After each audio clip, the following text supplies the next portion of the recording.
This is the LG V40 ThinQ, the company's latest and greatest flagship and the successor to one of our favorite lineups. The V has always been about embracing creators with amazing tools that are hard to find in other phones, and this time it is spelled in an insane amount of cameras. I'm Jaime Rivera with Pocketnow, and this is our full review.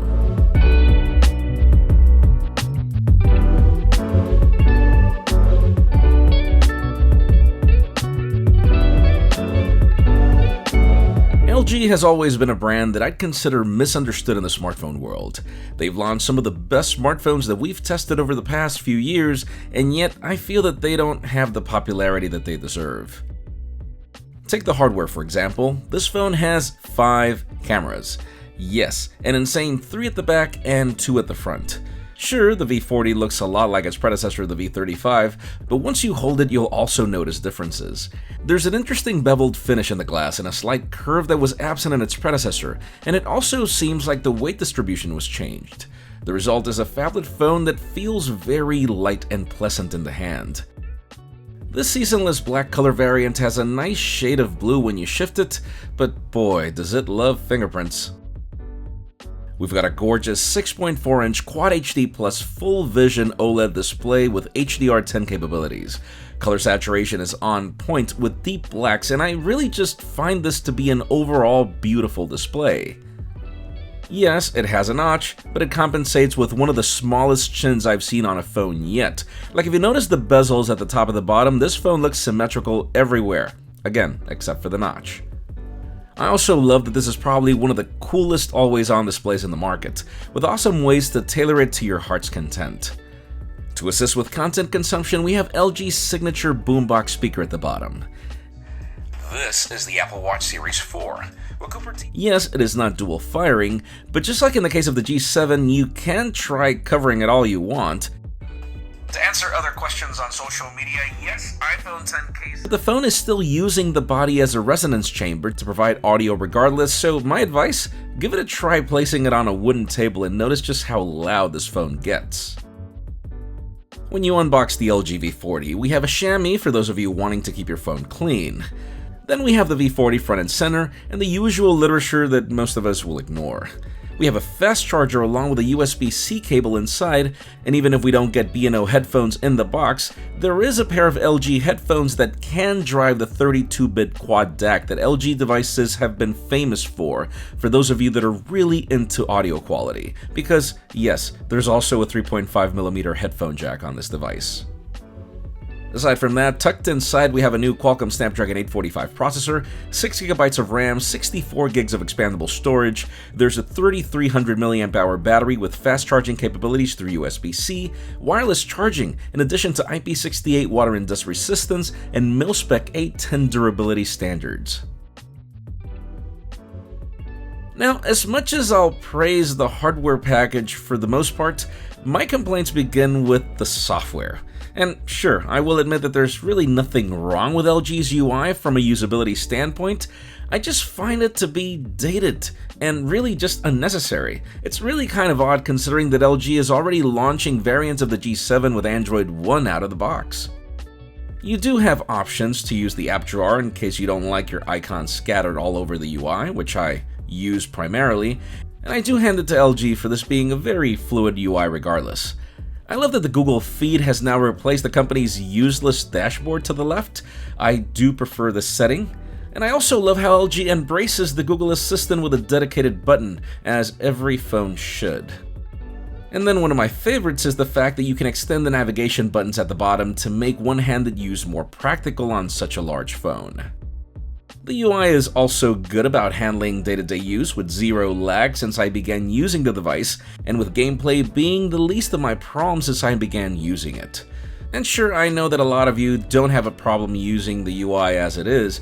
My biggest complaint is really the fact that this phone is still running Android 8.1 Oreo, at a time when Android Pie has already reached devices like the OnePlus 6.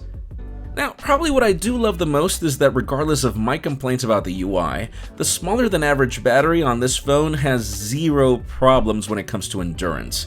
I've been testing the LG V40 ThinQ for about more than a week in New York City, and I seriously haven't had a problem. This phone ends the day just fine, and always has enough juice left to spare. And then when it comes to phone calls, I'm honestly not a fan of the offset earpiece, but the sound quality is plenty loud regardless. And when it comes to data speeds, like this phone has no problems whatsoever, which is one of the things that I praise about devices with Qualcomm modems. Now, when it comes to cameras, more lenses is great, but not necessarily better when it comes to implementation. At the back, we have a standard 12-megapixel f1.5 aperture camera at 78 degrees of field of view and 1.4 microns. There's also a 16-megapixel wide-angle camera at f1.9 aperture and 107 degrees of field of view, and making its first appearance for LG is a new 12-megapixel telephoto lens at f2.4 aperture and 45 degrees of field of view with 2x optical zoom. At the front, we have an 8-megapixel standard camera at f1.9 aperture and 80 degrees of field of view, and a 5-megapixel wide at f2.2 aperture and 90 degrees of field of view. I know, not much of a difference. And the reason why I mention implementation is because the only place that I find lag on this phone is in how long it takes to launch the camera and how long it takes to transition from one lens to the other. I'm hoping that this is a software bug, as other enhancements like manual controls for photo and video are still the gold standard for smartphones and pretty much only provided by devices from LG. But when it comes to photography, really, I do praise the results from this phone. I love the company's approach to saturation and detail. Sure, they might be a little oversaturated for some of you, but I love color, so for me this is great. And then the flexibility of the wide-angle lens makes the option for epic photography so cool whenever you need it.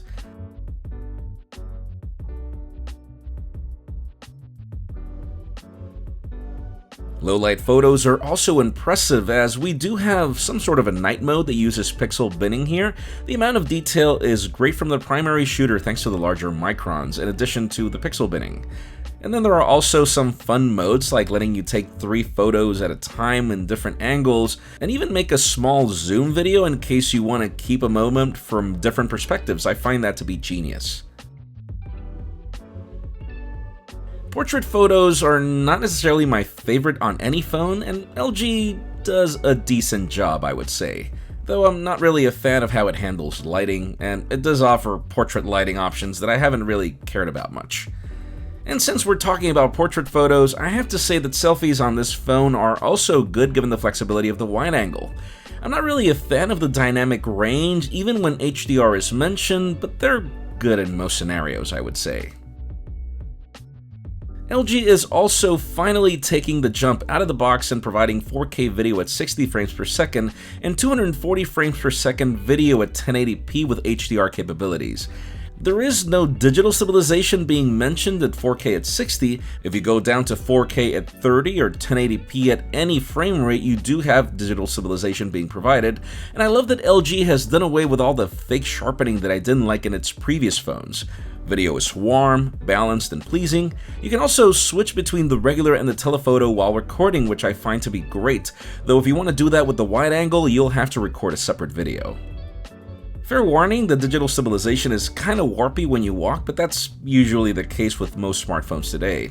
And then in the case of the selfie video recording department, sadly you cannot switch between cameras, but at least you can pick the crop that you want, with stabilization being provided on both. To conclude, I have to say I am honestly very impressed, and that's actually a trend when it comes to LG phones. I've been a huge fan of their hardware choices since the G6, and this company really knows how to make a beautiful phone that's well spec'd, and that's what I would really call the full package when it comes to features. Like, seriously, I have no problem in recommending any LG phone so far. Obviously, not everything is perfect. I wish the software was better. The camera software definitely needs some tuning, and I'm having a hard time swallowing the $900 price tag depending on your carrier or options. Still, I mean, let's face it, there are other phones that cost more than the V40 and give you 2 less cameras and far less granularity and controls, in addition to awesome features like a headphone jack and the quad DAC. Like seriously, if you're in the market for a great phone that's plenty capable and want to get creative about photography and video, I would say that this is it. I would definitely recommend that you give the LG V40 ThinQ a try. So far, this is definitely one of the best phones of 2018. Folks, let us know what you think about the LG V40 ThinQ in the comments, and while you're at it, make sure you follow us on social media and subscribe to both our channels, English and Spanish, for more videos like this one. And follow me on Twitter, Jaime_Rivera, on Instagram at Jaime Rivera. Please give this video a thumbs up if you like what you saw. I'm Jaime Rivera. Thanks so much for watching. We'll see you on the next one.